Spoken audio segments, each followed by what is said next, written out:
In public, he claims he wants to level up the north, but then he boasts about trying to funnel vital investment away from deprived areas. He says one thing and does another. Mr. Speaker, he says he'll protect the most vulnerable. Let's test that. The government currently allows very rich people to live here but register abroad for tax purposes. I don't need to explain to the Prime Minister how non-dom status works. He already knows all about that. It costs the Treasury £3.2 billion every year. Why doesn't he put his money where his mouth is and get rid of it? Well, Mr. Speaker, I have been honest. We will have to take difficult decisions to restore economic stability and confidence.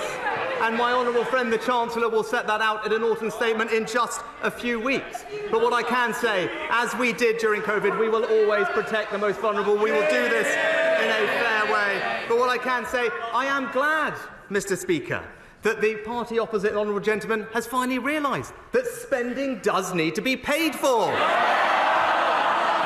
is a novel concept for the party opposite.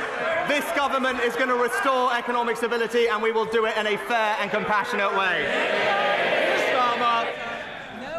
I know he's been away for a few weeks, but he should have listened to what's been going on the last two. But anyway, I have to say, I'm surprised he's still defending non-dom status.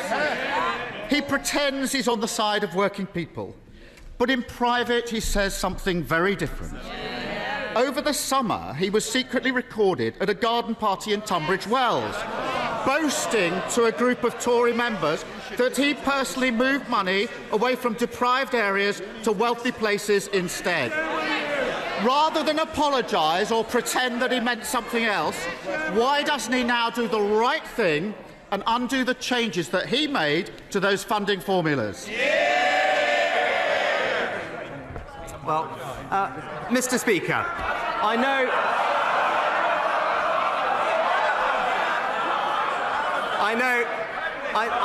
know the right honourable gentleman rarely leaves North London. But if he does, he will know that there are deprived areas in our rural communities, in our coastal communities and across the south, and this government will relentlessly support them because we are a government that will deliver for people across the United Kingdom. But Mr. Speaker, he mentioned the last few weeks. I am the first to admit that mistakes were made, and that's the reason I am standing here.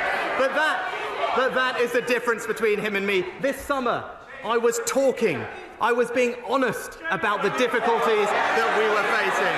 But when he ran for leader, he promised his party he would borrow billions and billions of pounds. I told the truth for the good of the country. He told his party what it wanted to hear.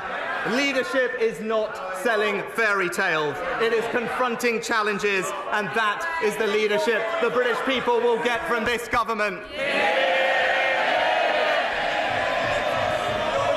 Mr. Speaker, I think everyone should watch the video and make their own minds up. In public, he claims he wants to level up the north, but then he boasts about trying to funnel vital investment away from deprived areas. He says one thing and does another.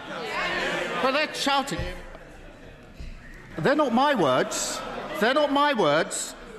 They're the words of the former chair of the Tory party, sacked yesterday for telling the truth about the Prime Minister.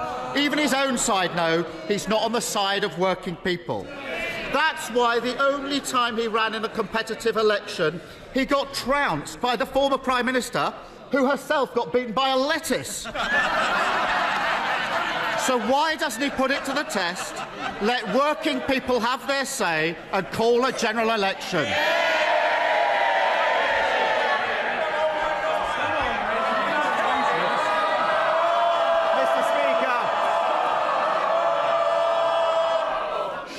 Well, it'll take a long time to get through this paper if we carry on like this, Prime Minister.